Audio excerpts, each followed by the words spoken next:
का आप सब लोगों का। हालांकि हमें भी सुनने में समय लग गया और माननीय सदस्य जितने लोग बैठे हैं विधायकगण, उन्होंने तो लाइव सुना होगा। लेकिन प्रेस कॉन्फ्रेंस शुरू करने से पहले आज हम एक पहेली से अपनी प्रेस कॉन्फ्रेंस शुरू करना चाहते हैं और आप लोग बताइए कि किसकी बात कर रहे हैं। पहेली है, जब मुंह खोला तब बुरा बोला। पहेली है, जब मुंह खोला तो बुरा बोला। ये विदाई बजट है और साथ ही साथ इसके भाजपा की विदाई भी तय है। उत्तर प्रदेश का बजट जो सरकार बता रही है कि 9 लाख करोड़ के ऊपर पहुंच गया है और ये अपनी उपलब्धि बता रही है और ये मानना जाता है कि हर बजट पिछले बजट से बड़ा होता है। और सरकार जो खर्च करती है, आकार बड़ा होना और खर्च कितना किया, अगर हम तुलना करें पिछले बजट से और इस बजट से, तो जो एवरेज आ रही है वो 50% भी सरकार खर्च नहीं कर पा रही है। आकार बड़ा है लेकिन खर्च क्यों नहीं कर पा रही है। अलग अलग विभाग में अलग अलग खर्चा है। कृषि में केवल 57% खर्च कर पाए हैं, ग्राम विकास में 36% खर्च कर पाए हैं, पशुधन में लगभग 60%, स्वास्थ्य में 60%, 58%, महिला कल्याण में 53%, और जो सबसे महत्वपूर्ण विभाग है बेसिक शिक्षा, प्राथमिक शिक्षा, 62%। तो ये तो सरकार का खुद ही फेलियर है, गवर्नेंस का फेलियर है कि अगर हम बजट का आकार इतना बड़ा बना रहे हैं और जब खर्च करने की बात आए तो खर्च किसी विभाग में हम नहीं कर पा रहे हैं। और जो महत्वपूर्ण विभाग हैं, अगर उसमें खर्च नहीं हो पा रहा है तो गवर्नेंस और इनके लोग बैठे हुए इनकॉम्पिटेंट हैं, जिसकी वजह से बजट नहीं खर्च हो पा रहा है। और फिर फिगर्स का बताना, उत्तर प्रदेश सरकार कहना कि जीएसडीपी बढ़कर के 2024-25 में 30.25 लाख करोड़ हो गई है। 30 लाख करोड़ जीएसडीपी, 25-26 में 36 लाख करोड़ पहुंचने की संभावना बताई गई है। और ये एस्टिमेट है, ये अनुमान लगाया है, कोई ये फिगर क्लियर नहीं है, करेक्ट फिगर्स नहीं है, अनुमान लगाया कि हमारा जीएसडीपी इतना अर्थव्यवस्था का यहां पर पहुंच जाएगा। और अभी जो रियल डेटा है वो अभी जीएसडीपी का आया ही नहीं है। और फिर सरकार तो ये बताती वो $1 ट्रिलियन इकोनॉमी बना देगी उत्तर प्रदेश की। जो सपना देख रहे हैं $1 ट्रिलियन इकोनॉमी की तरफ से ले जाने के लिए जो फैसले होने चाहिए, वो सरकार उस टारगेट से कितना दूर है। अगर $1 ट्रिलियन इकोनॉमी बनानी है तो इसका मतलब यह है कि 90 लाख करोड़ की जीएसडीपी होनी चाहिए, 90 लाख करोड़ की अर्थव्यवस्था हमारी होनी चाहिए। तो सरकार बताए कि अब जब आखिरी बजट पेश कर दिया है तो 90 लाख करोड़ कहां से बनाएंगी सरकार। हमारे मुख्यमंत्री बस इतना ही जानते हैं। बस तो अगर हमें उस ग्रोथ रेट को उस टारगेट को अचीव करना है तो हमारी ग्रोथ रेट कितनी होनी चाहिए? 30% ग्रोथ रेट होनी चाहिए, जो कई बार हम लोगों ने कहा है। और जब तक जो सबसे महत्वपूर्ण विभाग हैं, मान लीजिए आपका कृषि है, स्मॉल मीडियम इंडस्ट्रीज हैं, एमएसएमई है, उसको भी जो थ्रस्ट मिलना चाहिए, जो सपोर्ट मिलना चाहिए, वो भी सरकार नहीं दे पा रही है। तो आखिरकार स्वास्थ्य शिक्षा का तो हाल हमने देखा ही है कि क्या स्थिति में है हमारा। और सरकार पर कैपिटा इनकम हमेशा बताती है, पर कैपिटा इनकम। अगर हम पर कैपिटा इनकम ही देख लें, दुनिया की पर कैपिटा इनकम ना देखें देशों की, क्योंकि विकसित भारत का सपना दिखाने वाले लोग दूसरे देशों की जो पर कैपिटा इनकम है, अगर हम उससे अपने देश की तुलना करते हैं तो हम बहुत पीछे दिखाई देते हैं। और फिर हम अगर प्रदेशों में देखें कि हमारे उत्तर प्रदेश की जो आंकड़ों के हिसाब से पर कैपिटा इनकम क्या है, तो हमारा स्थान जो बनता है वो नीचे से दूसरा बनता है। लगता है हमारे मुख्यमंत्री जी को उल्टा दिखाई होगी सूची कि देखिए हम पर कैपिटा इनकम में कहां आगे पहुंच गए हैं। और फिर जो तमाम गरीब हैं, किसान हैं, मजदूर हैं, जिनको ये दावा करते हैं हम राशन देते हैं, कम से कम राशन जिनको देना उनकी पर कैपिटा इनकम क्या है? और मैं ये दावा कर सकता हूं, इस सरकार के लोग कभी नहीं बताएंगे। आज भी अपने एमओयू याद कर रहे हैं कि 50 लाख करोड़ के एमओयू साइन हुए थे। अगर 50 लाख करोड़ के एमओयू साइन हुए तो जमीन पे कितना पहुंचा है? सवाल 50 लाख करोड़ का नहीं है, सवाल यह है कि जो एमओयू हुए थे 50 लाख करोड़, आपने ईज ऑफ बिजनेस या पॉलिसी या इंसेंटिव या तमाम इंटरेस्ट सब्सिडी, उसके माध्यम से आपने जमीन पर कितना इन्वेस्टमेंट पहुंचाया है?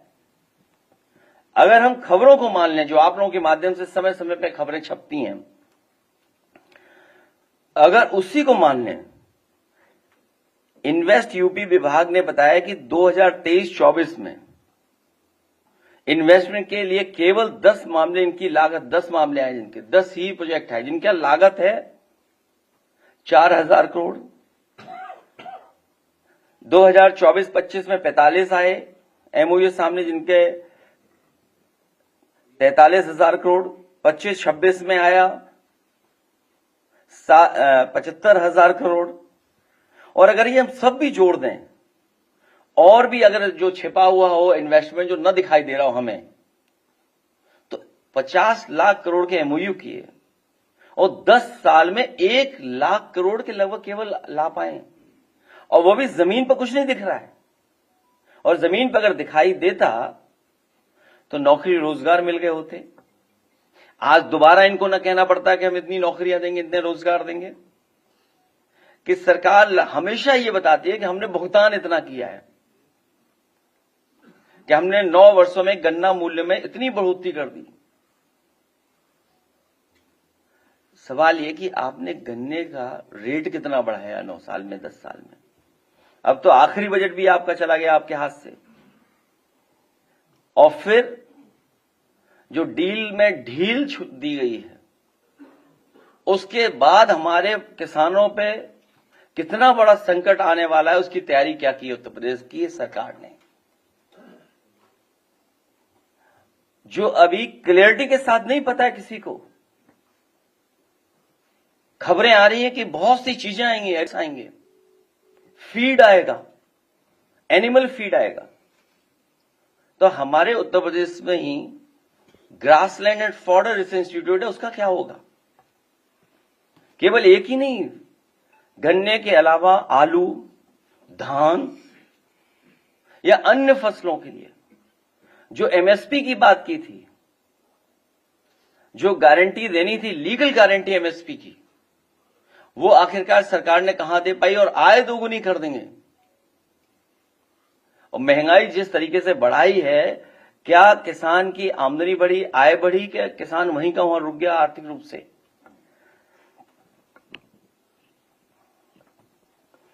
तो डबल इंजन के लोग दोगुनी आय कर रहे थे। और बेरोजगारी को लेकर के कोई क्लियर स्ट्रेटेजी नहीं है, कोई क्लियर रोड मैप नहीं है, कोई क्लियर विजन नहीं है कि आखिरकार इतने बड़े पैमाने पे जो अनएम्प्लॉयमेंट है, जो लगातार नौजवान हताश हो रहा है, निराश हो रहा है, जिसके सामने कोई रास्ता नहीं दिखाई दे रहा है, उस नौजवान को बेरोजगारी से कैसे बाहर निकालें? जब आपका इन्वेस्टमेंट आया नहीं, आपने अपनी तरफ से कोई बड़ा फैसला लिया नहीं बेरोजगारी दूर करने के लिए, तो आखिरकार इतने बड़े पैमाने पे जो बेरोजगारी, इसको कैसे दूर करोगे आप? फिर बजट में आप कह रहे हैं कि हम इतने लोगों को नौकरी देंगे।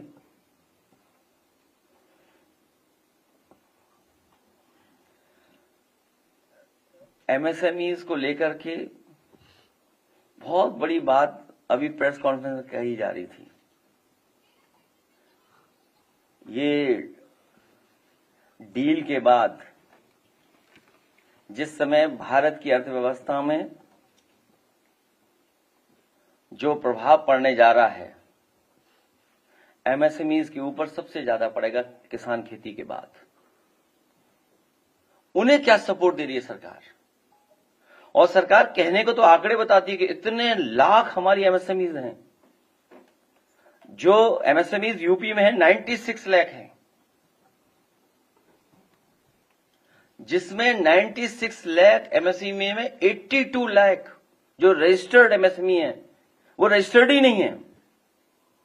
92 लाख में जो एमएसएमई गिनी जाती है उसमें 82 लाख तो रजिस्टर्ड ही नहीं है।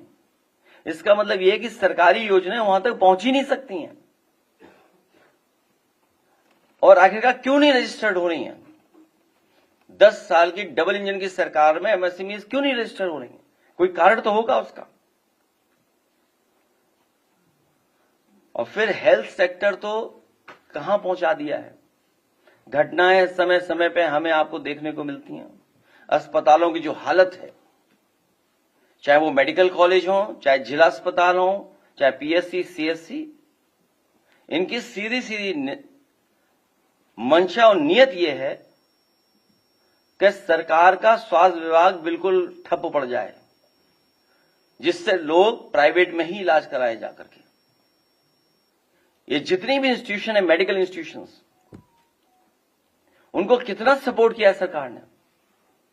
और जो खबरें मिलती हैं उसमें यही मिलती हैं कि अस्पतालों की दुर्दशा दिखाई देती है। मेडिकल कॉलेज जो शुरू किए, नंबर्स तो दिखाई दे रहे हैं, इलाज कहां है? मान लीजिए एम्स बने यूपी में 2, दिल्ली के अकेले एम्स को न जाने कितना बजट मिला है। सरकार बताए कि इनके 2 एम्स को क्या बजट मिलने जा रहा है। डबल इंजन की सरकार, उत्तर प्रदेश के एम्स दोनों जो बने समाजवादियों की सरकार के समय पर, उनको बजट कितना मिलने जा रहा है? हेल्थ सेक्टर में एमएमआर, आईएमआर, स्टंटिंग, न जाने कितने इश्यूज हैं जो डेटा दिखाई देता है। अभी सुनने में मिला है जो कई जिलों में गलत दवाई दे दी, मैनपुरी में, बगल के जिलों में, बच्चों के स्वास्थ्य के साथ खिलवाड़। कफ सिरप का किस्सा हम और आप जानते ही हैं। जब तक वो खत्म होती कहानी, तब तक लेव 52 की कहानी आ गई। एडल्ट्रेशन कितने बड़े पैमाने पर है। फूड एडल्ट्रेशन में नंबर 1, विमेन अनसिक्योरिटी, मतलब सिक्योरिटी में हमारे सबसे ज्यादा सुरक्षित महिलाएं कहीं तो यूपी में है। जो इंफ्रास्ट्रक्चर दिया था पुलिस को, उस इंफ्रास्ट्रक्चर को सबसे ज्यादा बर्बाद अगर किसी ने किया है तो इसी सरकार ने किया है। पुलिस का हाल तो यह हो गया है, इधर हथेली गरम, उधर पुलिस नरम।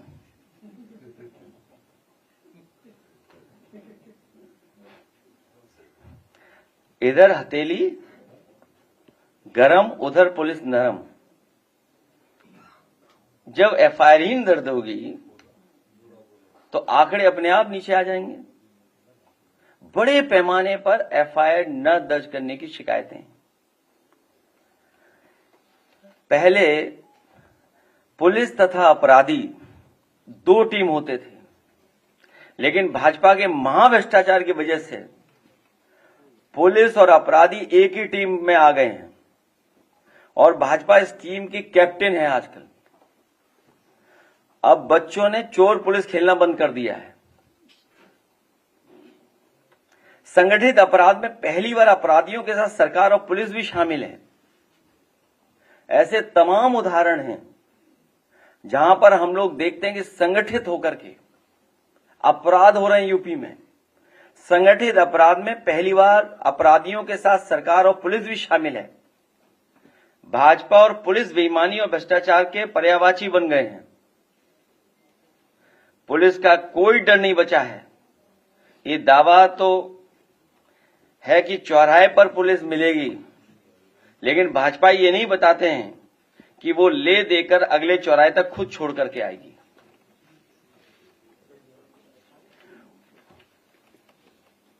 हमारे कई पत्रकार साथी वो पहेली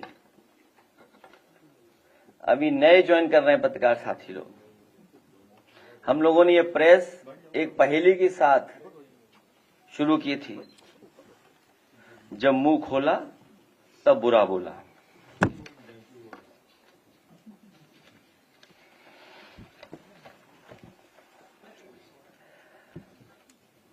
संकल्प पत्र में भाजपा द्वारा किए गए वादे, लगता तो यह है कि ये जो बजट बनाते बनाते और हम लोगों को ऐसे आंकड़े दिखा दिखा करके जिससे हम और आप सब लोग भ्रमित रहें, ये अपना ही संकल्प पत्र भूल गए हैं। क्योंकि बहुत बड़ा संकल्प पत्र बना था। विदाई के समय कम से कम हम लोग याद तो दिलाएं कि संकल्प पत्र में आपने क्या क्या लिखा था। किसानों को सिंचाई के लिए मुफ्त बिजली, पूरे उत्तर प्रदेश के किसान जानते होंगे कि कितनी मुफ्त बिजली मिली उन्हें। 5,000 करोड़ की लागत से कृषि सिंचाई योजना है। उस विभाग और उस विभाग से संबंधित लोगों का झगड़ा तो हमने आपने देखा ही है कि विधायक मंत्री का अपहरण कर रहा है। पूरे देश में उत्तर प्रदेश ने पहली बार ये उदाहरण पेश किया है कि विधायक मंत्री का अपहरण कर सकता है।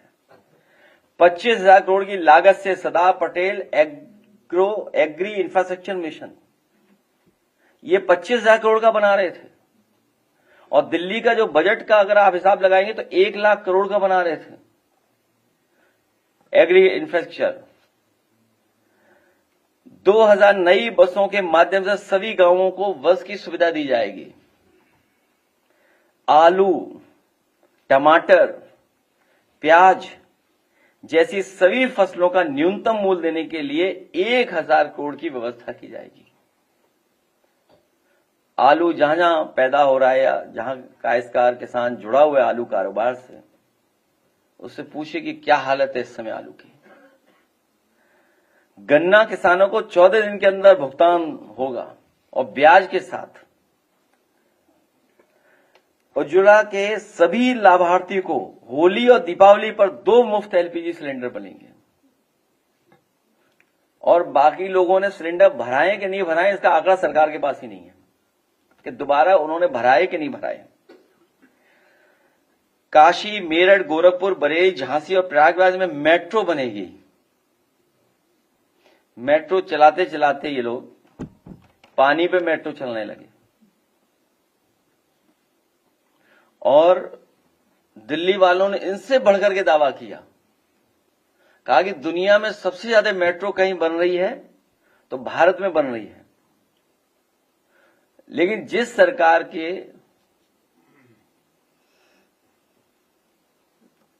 प्रधान सांसद उनके संसदीय क्षेत्र में अभी तक मेट्रो नहीं बनने दी। और मेट्रो इसलिए नहीं बनी क्योंकि मुख्यमंत्री जी के अपने जनपद में फिजिबली नहीं थी मेट्रो। उनको मेट्रो के बारे में ही नहीं पता था। और लखनऊ की मेट्रो तो आपसे बेहतर कौन जानेगा, सब लोग बैठे देखें जानते हैं उस बात को। जितना समाजवादियों की सरकार में स्वीकृत हुआ था उससे आगे ये मेट्रो के प्रोजेक्ट नहीं बढ़ा पाए हैं। 6,000 डॉक्टर और 10,000 पैरामेडिकल स्टाफ की नियुक्ति की जाएगी। पीएससी सीएससी में तो डॉक्टर ही नहीं है। मेडिकल कॉलेज में जो पर्याप्त प्रोफेसर, असिस्टेंट प्रोफेसर या और टेक्निकल स्टाफ होना चाहिए वो भी नहीं है इनके पास। कैंसर इंस्टीट्यूट की हालत तो आप जानते ही हो। कह रहे हैं कैंसर के संबंधित जो दवाइयां उनको सस्ता करेंगे। दिल्ली वाले भी कह रहे हैं हम सस्ता करेंगे, ये भी कह रहे हैं कि हम सस्ता उपलब्ध कराएंगे। लेकिन जो कैंसर रिसर्च इंस्टीट्यूट थी उसको अगर किसी ने 10 साल में बर्बाद किया है तो ये भारतीय जनता पार्टी है, क्योंकि वो भारतीय जनता पार्टी के लोग नहीं चाहते कि गरीबों का इलाज मुफ्त और अच्छा इलाज हो पाए, जिससे कि उनके परिवार के सदस्यों को इलाज मिल पाए। 2 करोड़ टैबलेट स्मार्टफोन बांटेंगे, जो मुख्यमंत्री खुद ही ना स्मार्टफोन चला पाते हैं। वाराणसी, मिर्जापुर, चित्रकूट में रोपवे सेवा। रोपवे को तो हमने आपने भी तस्वीरों वीडियो में देखा है, जब मुख्यमंत्री जी योगा कर रहे थे एक पैर पे, जैसे वो डगमगा रहे थे, उसी तरीके से क्यूटो में भी वो रोपवे डगमगा रही थी थोड़ी सी हवा चलने पर। प्रदेश की सभी विभागीय रिक्तियां सभी भर दी जाएंगी, रिक्त स्थान नौकरी दी जाएगी। और ये नौकरी इसलिए नहीं दी जा रही है क्योंकि इन्हें आरक्षण देना पड़ता। दिव्यांग और वरिष्ठ नागरिकों को पेंशन 1500 रुपए दिया जाएगा। क्या ये बजट में आ गया 1500 रुपए? कन्या सुमंगला योजना को 15,000 से बढ़ा करके 25,000 कर देंगे। महिला एथलीटों को 5 लाख रुपए तक की आर्थिक मदद होगी। हर मंडल में एक यूनिवर्सिटी बनेगी। अपनी यूनिवर्सिटी तो बना ली, हो गया पूरे प्रदेश में बन गई यूनिवर्सिटी। लेकिन इसमें यह बताया नहीं कि प्राइवेट बनाएंगे कि सरकार की बनाएंगे। हर मंडल में एक यूनिवर्सिटी बनेगी। लखनऊ में UP institute of police and forensic science, Ayodhya में आयुष शैक्षणिक संस्थान, गोरखपुर में गुरु गोरक्षनाथ आयुष यूनिवर्सिटी, प्रयागराज में डॉक्टर राजेंद्र प्रसाद। इसमें कितना कितना बजट दिया है? सरकारी कौन सी है इसमें?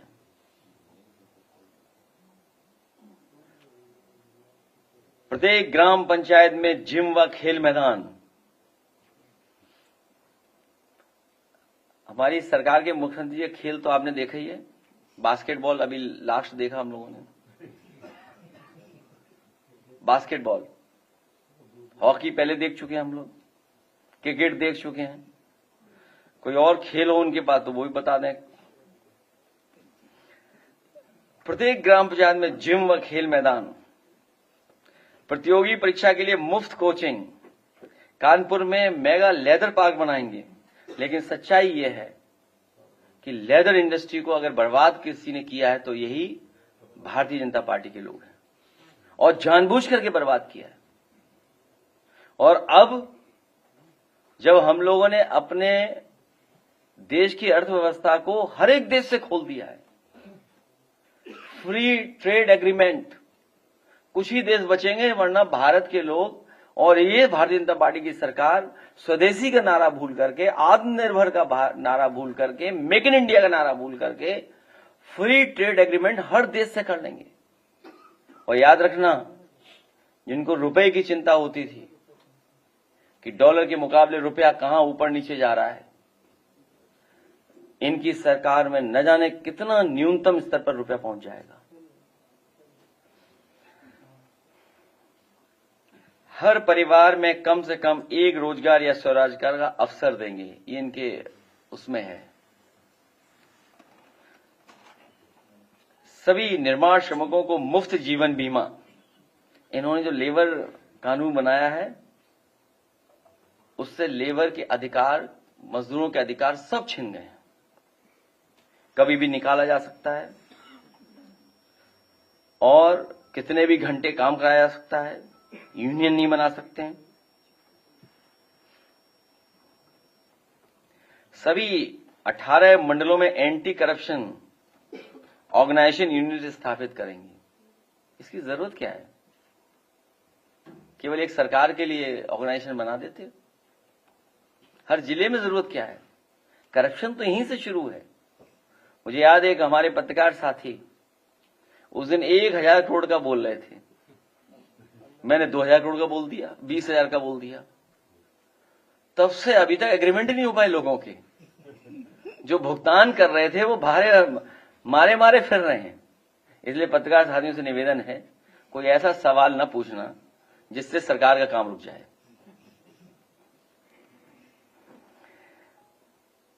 5 विश्व स्तरीय एग्जीबिशन और अत्याधुनिक कन्वेंशन सेंटर बनाएंगे। कभी मुख्यमंत्री ने देखा है कन्वेंशन सेंटर क्या होता है? World class. मेरठ, रामपुर, आजमगढ़, कानपुर और बहराइच में एंटी टेररिस्ट कमांडो सेंटर बनाएंगे।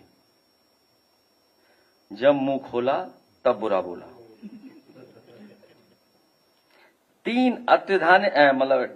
3 मॉडर्न डेटा सेंटर। तो जो सरकार अपने पुराने वादों को भूल जाए, जो जनता के बीच में रख करके उन्हें भूल गए हों, तो ये आकार से क्या लाभ मिलने जा रहा है? आकार तो कितना भी बड़ा हो सकता है।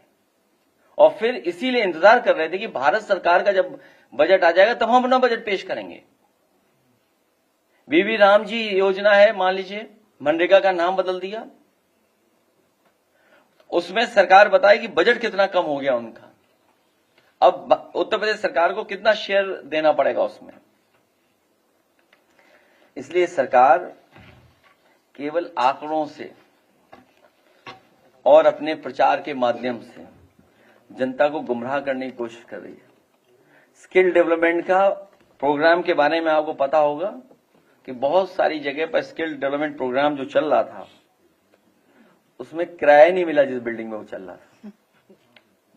वो लोग बिल्डिंग लेकर, वो जो जिन्होंने लिया था किराए पे, वो खुद ही भाग गए। और सुनने में आया है स्किल डेवलपमेंट प्रोग्राम नहीं चल पाया, लेकिन 10,000 करोड़ अपने आप को चमकाने में लगा दिए सरकार ने। तो जो अपना प्रचार करने में 10,000 करोड़ खर्च कर सकते हैं केवल एक विभाग का, उससे उत्तर प्रदेश के कितने नौजवानों को नौकरी रोजगार मिल पाएगा? ये सबसे बड़ा सवाल है। और अमेरिका के डील के बाद, फ्री ट्रेड एग्रीमेंटों के बाद हमारी अर्थव्यवस्था में सबसे बड़ी चोट, और सबसे पहले चोट अगर किसी को लगने जा रही है तो हमारे गरीब और किसानों को लगने जा रही है। ये सबसे दुख की बात है कि जहां भारत सबसे ज्यादा आबादी हमारी खेती पर, गरीब गांव में रहती है, उसी पे ये सरकार संकट पैदा कर रही है। कारण क्या है, दबाव क्या है, वो विषय अलग है, लेकिन अर्थव्यवस्था से खिलवाड़ करना और फिर जनता को इमोशनल नारों से जोड़ देना, इमोशनल बातों से उनको जोड़ के रखना। ये कहने को तो अपने आप को सनातनी कहते हैं, लेकिन राजमाता अहिल्याबाई, उनकी मूर्ति को तोड़ने का काम अगर किसी ने किया है तो भारतीय जनता पार्टी के लोगों ने किया। केवल वही नहीं, नेपाल नरेश ने जो घंटा दिया था उपहार में, उत्तर प्रदेश की सरकार ने वो घंटा भी चोरी करवा दिया। वहां पर एक बट वृक्ष था, बहुत ही पौराणिक था, बहुत से लोग उसकी उम्र नहीं बता सकते थे। अपनी इतिहास बनाने के लिए, अपना नाम बनाने के लिए, अपना नाम लिख जाए उसके लिए, उस पौराणिक वृक्ष को भी इन्होंने काट करके फेंक दिया। जानकारी ये मिली है कि जो इन्होंने लगाया था पेड़ उसकी जगह पर, वो भी बट वृक्ष सूख गया है। यही नहीं, नदियों को साफ करने को कितने बड़े बड़े दावे किए थे इन्होंने। हमारे नदियां वैसी की वैसी हैं, और नदियों का खराब होना, इंडस्ट्री का पूरा वेस्ट अगर जा रहा होगा नदियों में या वाटर बॉडीज में, तो मैंने 26 जनवरी को भी ये कहा कि एक प्राइवेट कंपनी ये कह रही थी कि पानी में आर्सेनिक है, पानी में मरकरी है, पानी में पेस्टिसाइड है, पानी हमारा खराब है, इसलिए हमारा प्यूरिफाई करने वाला मशीन लीजिए आप। सोचिए, प्राइवेट कंपनी को पता है लेकिन सरकार को नहीं पता है। एडल्ट्रेशन किस लेवल पे पहुंच गया है, हर चीज में मिलावट है। और मिलावट को लेकर के क्या नहीं सरकार कहती थी, मिलावट करने वाले जो भी मिलते हैं वो सब भारतीय जनता पार्टी के लोग होते हैं, उनके लोग शामिल होते हैं। इसलिए ये बजट केवल आकार का है, इसमें जनता की भलाई का नहीं है कुछ भी। और जब सब कुछ विदेशी हो जाएगा तो किसान क्या उगाएगा? सुनने में आया कि मिलेट्स को लेकर के बहुत प्रचार किया था सरकार ने। अमेरिका जान गया कि मिलेट्स का प्रचार भारत में हो रहा है, उसने बड़े पैमाने में फैसला ले लिया, मिलेट्स आएगा अपने बाजार में। सोयाबीन, एग्रीकल्चर प्रोडक्ट्स, तो सोचिए किसान क्या उगाएगा और फिर क्या कमाएगा?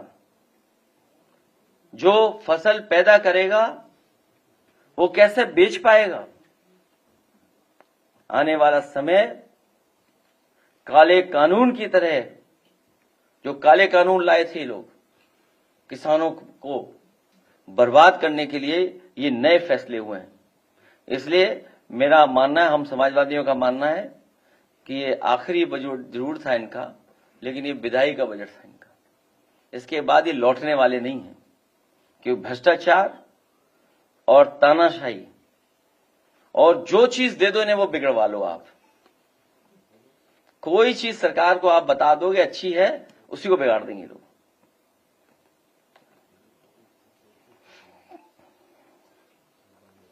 अखिलेश जी, राहुल गांधी जी ने कहा है कि अमेरिका के साथ जो डील हुई है उसमें सरकार ने भारत माता को बेच दिया। ये बहुत सीरियस इसलिए भी है कि अमेरिका से संबंध भी हों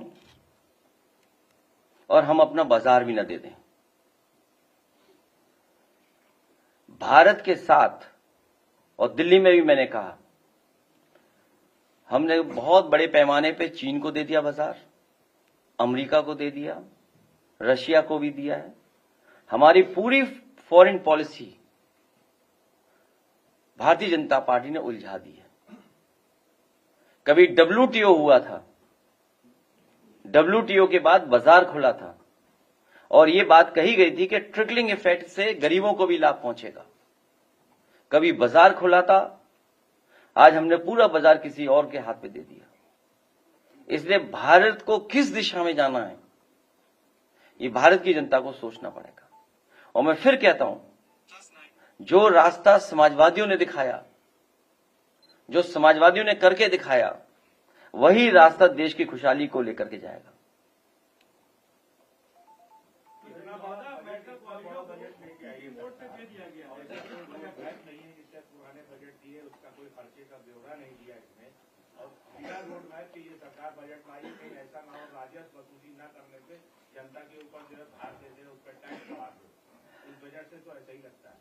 भारत सरकार से जो इन्हें शेयर मिलना है, अपना बजट जोड़ करके ये बड़ा आकार दिखा रहे हैं और केवल शब्दों से खेलते हैं, इमोशन से खेलते हैं कि ये आकार में सबसे बड़ा है। आकार में सबसे बड़ा है तो क्या हुआ,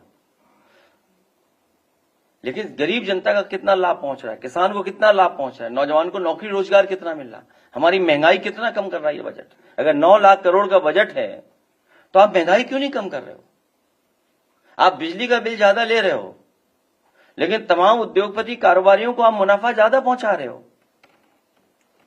आखिरकार महंगाई क्यों बढ़ती चली जा रही है? इससे जिम्मेदार कौन है? सर, यूएस डील हुई है, इसमें उनके मंत्री आते हैं, पन्ने पलटते हैं, कहते हैं एग्रीकल्चर में नहीं हुआ, इसमें हमने नहीं किया, लेकिन कुछ अभी तक क्लियर क्यों नहीं किया जा रहा है कि रक्षा संबंधित मसौदा हुआ है या किस क्षेत्र में हुआ है?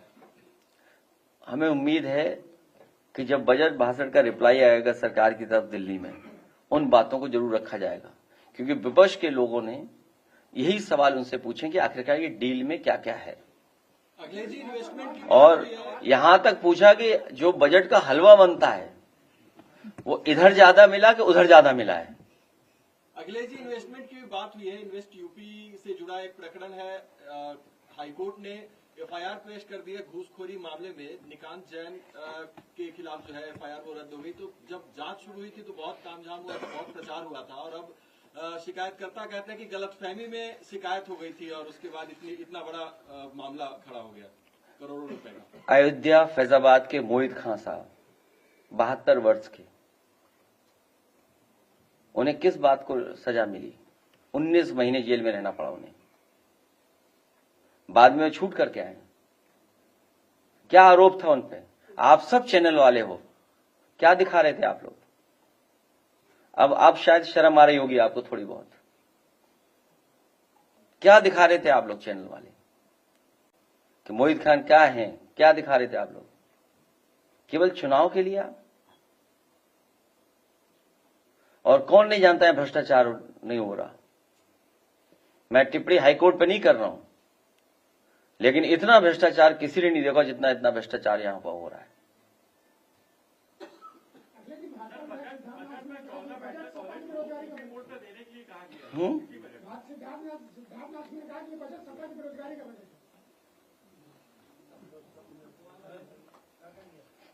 सपा की बेरोजगारी का वो कितने वर्ष से बेरोजगार है? 5 साल से। क्या कारण था बेरोजगारी का? क्या आरोप था उन पे? कितने साल से वो बेरोजगार हैं? हाँ, कुछ ज्यादा साल हो गए उनको। आरोप क्या था?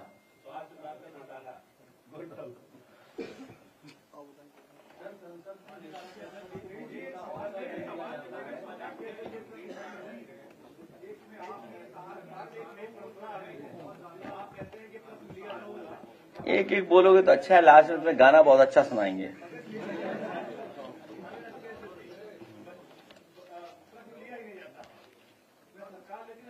पहले इनसे पूछो, ये कुछ पूछ रहे हैं।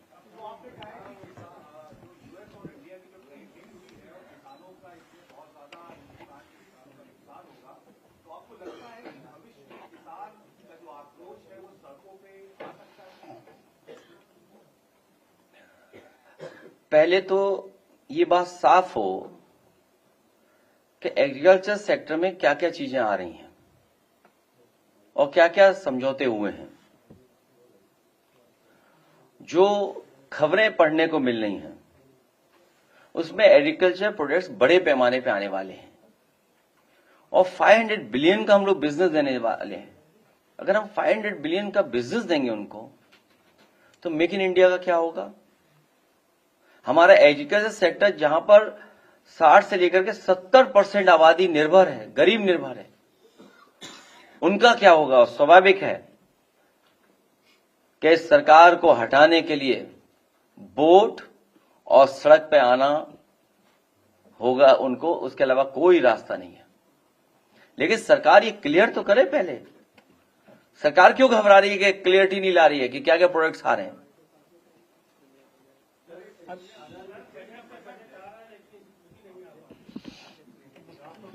क्योंकि मुख्यमंत्री जी स्कूटी चलाना नहीं जानते, इसलिए नहीं आएगी। इसी बजट में 14 मेडिकल कॉलेज को पब्लिक प्राइवेट पार्टनरशिप पे दे रहे हैं और उन्होंने ये भी कहा कि हमने ऑलरेडी बजट का एलोकेशन है वो भी बढ़ा दिया है 18%। उससे ये होगा कि इलाज आपको महंगा हो जाएगा। प्राइवेट नर्सिंग होम में जाइए, अस्पताल में जाइए, इंश्योरेंस कंपनी से मिले हुए लोग हैं ये। आप मेडिकल इंश्योरेंस कराएंगे तो आपको कितनी किस्त देनी पड़ेगी? ये पूरा का पूरा सेक्टर बिजनेस सेक्टर बनाना चाहते हैं। समाजवादियों का पक्ष है कि जो गरीब अस्पताल में पहुंचे उसका इलाज फ्री हो। कैंसर जैसी गंभीर बीमारी लगातार बढ़ती चली जा रही है। कह रहे 17 दवाइयों पे हम कुछ सब्सिडी देंगे।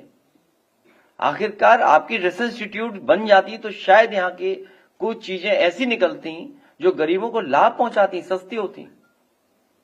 आप बताइए, 1000 करोड़ की बिल्डिंग बनी हुई रिसर्च इंस्टीट्यूट कैंसर, उसको 10 साल में नहीं चला पाए।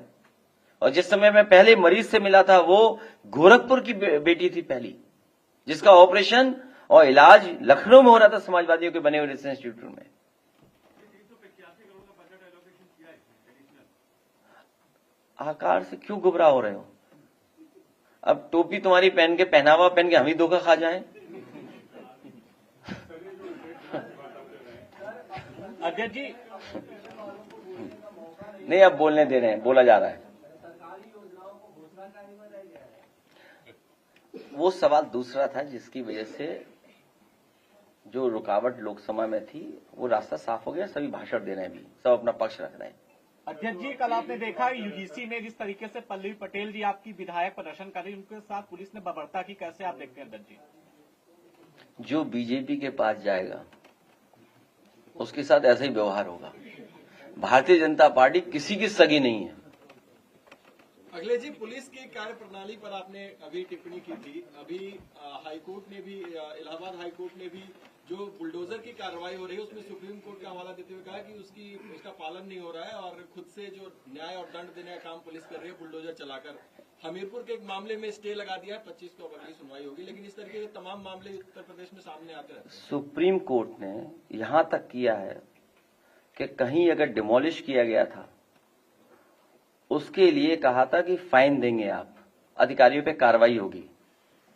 तो सोचिए, सरकार सुप्रीम कोर्ट का भी ऑर्डर नहीं मान रही है। क्या सरकार मान रही है ऑर्डर? और फिर न्यायालय कह रहा कि सजा देना उसका अधिकार है। फैजाबाद अयोध्या का एक केस है जहां पर बरी हो गया, आप उसकी बेकरी तोड़ दी, सब दुकानें तोड़ दी आपने, डिमोलिश। अंततः आपको ही देना पड़ेगा पैसा, भुगतान तो कौन करेगा? सरकार को ही करना पड़ेगा। सरकार कहती है इंफ्रास्ट्रक्चर का स्वर्णकाल है, फिर भी कई शहरों में सिर्फ घोषणा और टारगेट तक ही कुछ नहीं कर जाता है। 2 उदाहरण दे रहा हूं करप्शन और इंफ्रास्ट्रक्चर के। गोरखपुर लिंक 91 किलोमीटर का 7,000 करोड़ का बन रहा है। आपका ग्रीन कॉरिडोर लखनऊ का अलग अलग समय पे अलग अलग अखबारों में या अलग अलग इंफॉर्मेशन के माध्यम से जानकारी मिलेगी, लगभग 7,000 करोड़ का बन रहा है, 60 किलोमीटर का। अगर इन्हें जानकारी होती इंफ्रास्ट्रक्चर की तो लखनऊ का जो ग्रीन कॉरिडोर है जो बनने जा रहा है, अगर थोड़ी और लागत लग जाती तो ये 6 लेन या 8 लेन का भी इंफ्रास्ट्रक्चर बन सकता था, और लागत थोड़ी सी लगा करके। लेकिन क्योंकि लाभ पहुंचाना है किसी को, इसी तरह एक्सप्रेसवे, डबल लेन का एक्सप्रेसवे, मुख्यमंत्री जी खुद एक्सप्रेसवे 91 किलोमीटर का 7,000 करोड़ का। और फिर जितना भी इंफ्रास्ट्रक्चर बना है इस सरकार में, आप उसकी हालत देख लो। बुंदेलखंड एक्सप्रेसवे बनते ही टूट गया था, पूर्वांचल में आज भी रिपेयरिंग चल रही है। और फिर सरकार की जिम्मेदारी है एसेट क्रिएट करने का, लेकिन ये सरकार लाभ देने के लिए एसेट्स को बेचती है। ये एसेट नहीं क्रिएट कर रही है, एसेट्स को बेच रही है। तभी हमारे साथी ने कहा कि पीपीपी पे हॉस्पिटल बन रहे हैं, मेडिकल कॉलेज बन रहे हैं, पीपीपी है। आपका जो इंफ्रास्ट्रक्चर है वो एसेट बना, आगरा लखनऊ एक्सप्रेसवे आपने बेच दिया। कह रहे डेयरी में हम नंबर 1 हैं, लेकिन डेयरी में जो सपोर्ट समाजवादी सरकार में हुआ, जिसको सीधा सीधा किसानों को लाभ पहुंच रहा था, उस डेयरी सेक्टर को कितना नुकसान पहुंचाया इन्होंने। कोई नया प्लांट नहीं लगा पाई, ये सोचिए आप। जो समाजवादी सरकार में लगे थे, अमूल के 3 पराग के कई प्लांट वही हैं, उसके अलावा नहीं। और कन्नौज का तो दुश्मनी है इनको, कि कन्नौज में पहला काऊ मिल्क प्लांट लगा था, पहला काऊ मिल्क प्लांट था जिसके हर प्रोडक्ट काऊ मिल्क का होता। उस प्लांट को ही बंद कर दिया। सुनने में आ रहा है उसको भी बेच दिया इन्होंने। मंडियां नहीं बना रही है लोग, कोई मंडी नहीं बनाई हो तो बताएं आप। जो मंडी बन रही थी उनको भी ध्वस्त कर दिया। धान के केंद्र नहीं है, सोचिए। आपकी फल सब्जी के लिए एमएसपी की गारंटी की कोई बात नहीं। आपने कहा आलू टमाटर इनके लिए हम व्यवस्था करेंगे, 1,000 करोड़ रुपए रखेंगे। कितनी खरीद की इन्होंने आलू की? किसी भी हॉर्टिकल्चर क्रॉप को इन्होंने मदद करने का काम किया हो तो बताओ। किसी भी सब्जी पैदा करने वाले की मदद की हो तो बताएं सरकार। आज बिजली का बिल कितना देना पड़ रहा है? बिजली के बनाने का कौन सा कारखाना नया लगाया बताइए 10 साल में? एक कारखाने का नाम सुना हो तो बताओ कोई हमें। कभी सुना मुख्यमंत्री के मुंह से आपने? कभी बताया उन्होंने 10 साल में कि हमने ये कारखाना लगाया? ये स्वर्णकाल नहीं, इससे अच्छी गोल्डन अपॉर्चुनिटी जनता नहीं दे सकती थी कि जब दिल्ली में और लखनऊ में सरकार एक ही पार्टी की रही हो। लेकिन इन्होंने उत्तर प्रदेश की जनता के साथ धोखा किया है।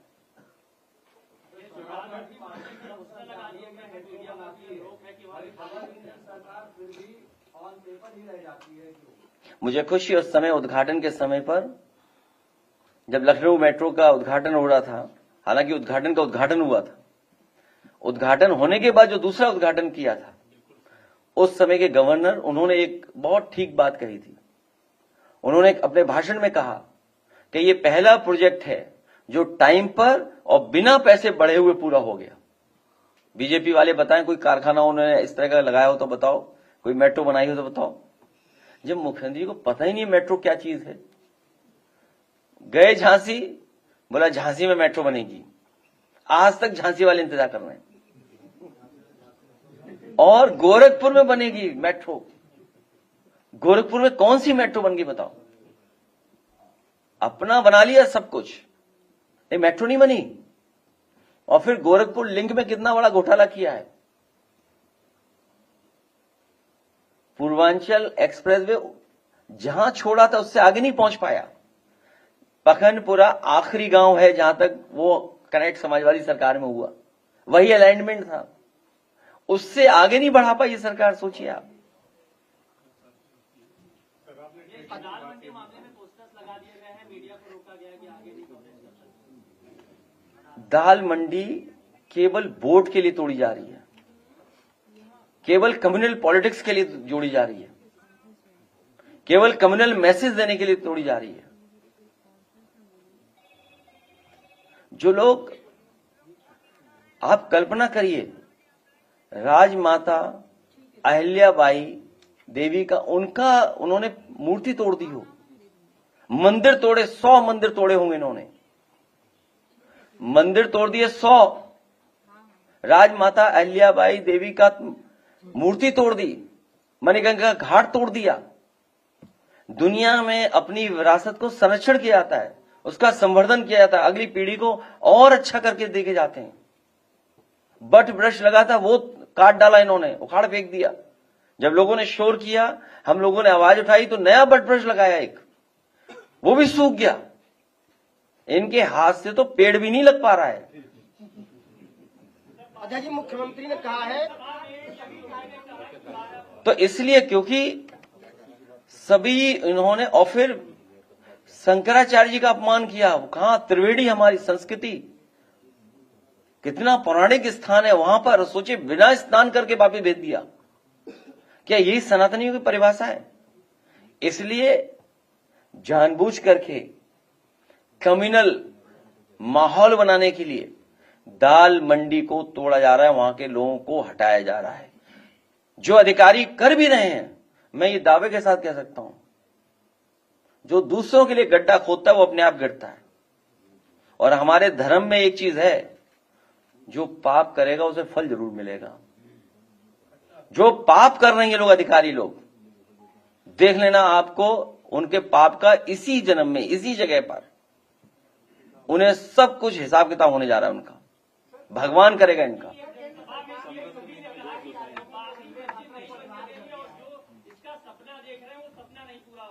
कुछ और कहा था उन्होंने उर्दू में, कयामत बोला उन्होंने कि कयामत कभी नहीं है। देखिए, मैंने आपसे क्या कहा? मैंने आपसे क्या कहा? कोई भी अच्छी चीज आप उन्हें दे दो, उसको खराब कर देंगे। मैं अपने पत्रकार साथी का धन्यवाद दूंगा। इसी पे हम गाना लेकर के आए आपके लिए, और वो उस गाने के साथ प्रेस कॉन्फ्रेंस हमारी समाप्त होगी।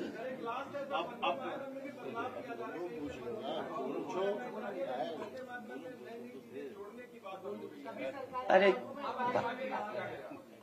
भाजपाई कुछ नहीं जानते। भाजपाई कम्युनल, जब उन्हें पता लगता है कि उनके साथ जनता नहीं है, जनता उनके खिलाफ है।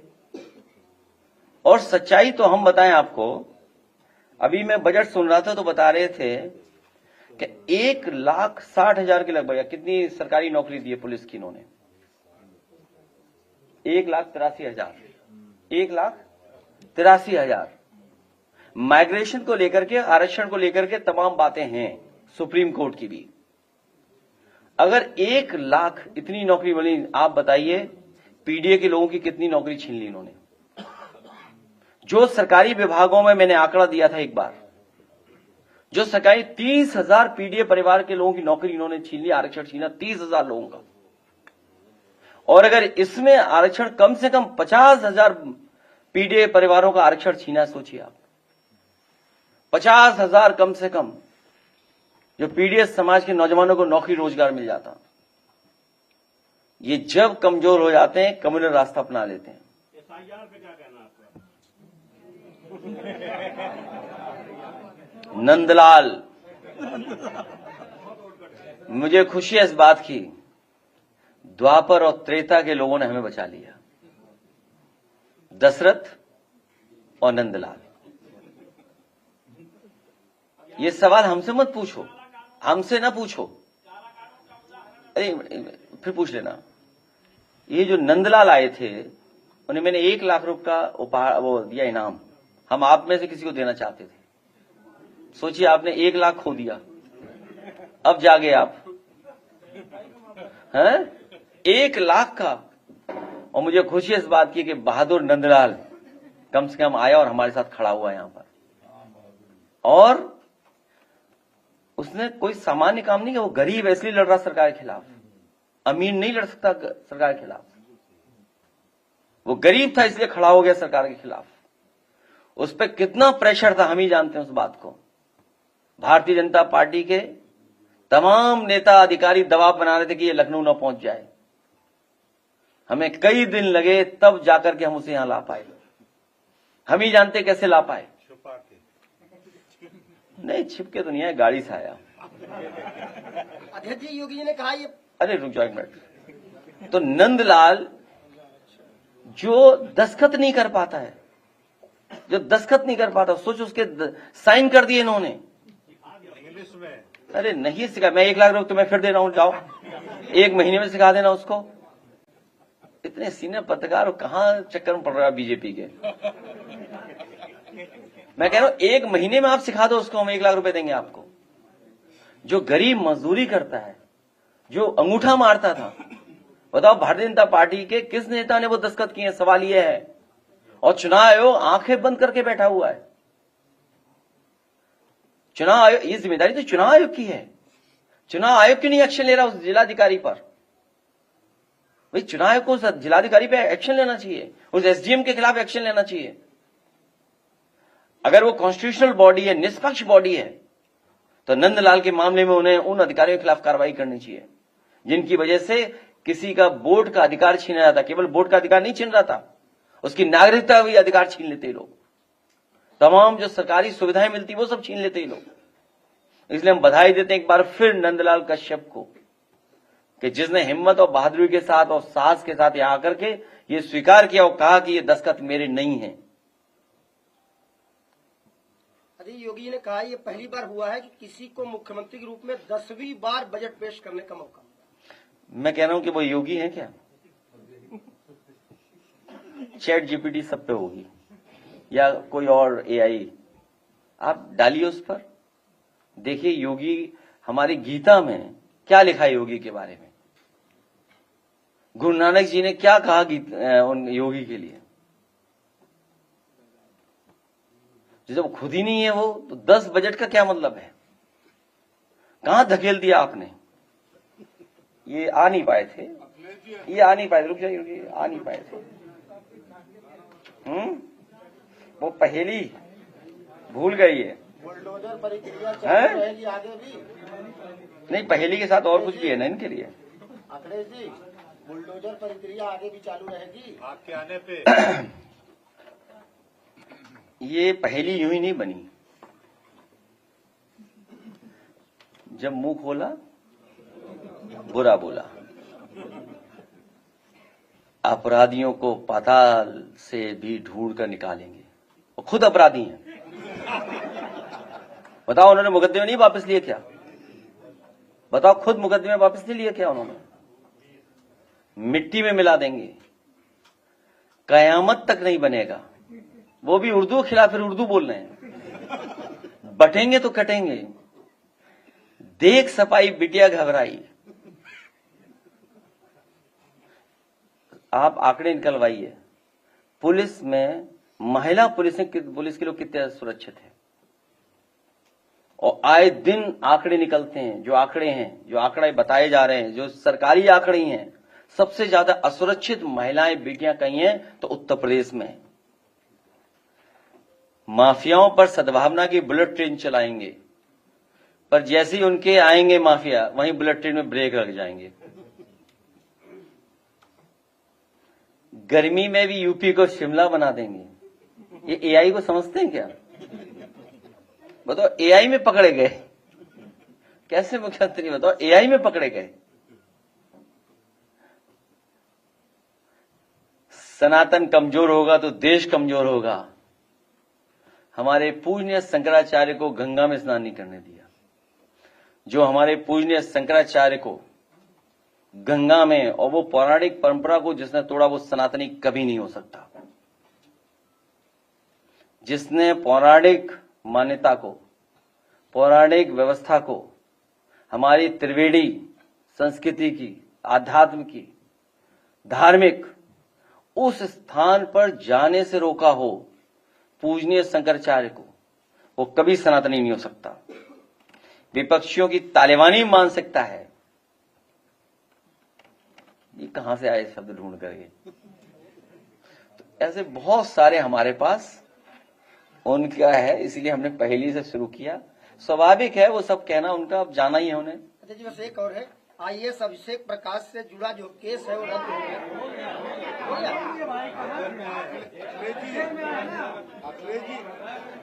Okay okay.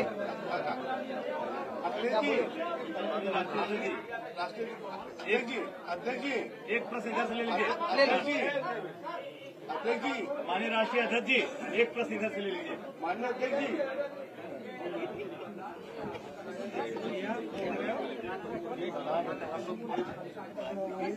अभिषेक प्रकाश वाले नहीं बोले, हमें ये बाहर मालूम है कि उनका मामला एक बदल हो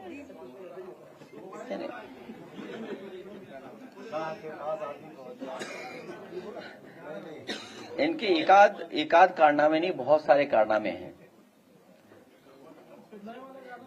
राष्ट्रीय अध्यक्ष जी, एक प्रश्न इधर से। अध्यक्ष जी,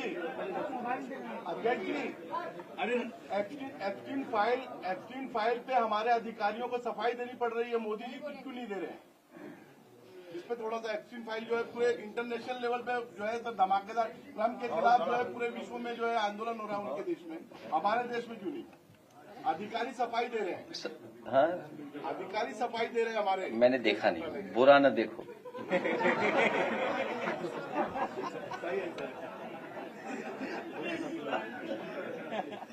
पुलिस के एकाध कारनामे हैं। और देखिए, अभी मैं सुन रहा था प्रेस कॉन्फ्रेंस, जो पुलिस के लिए जो सबसे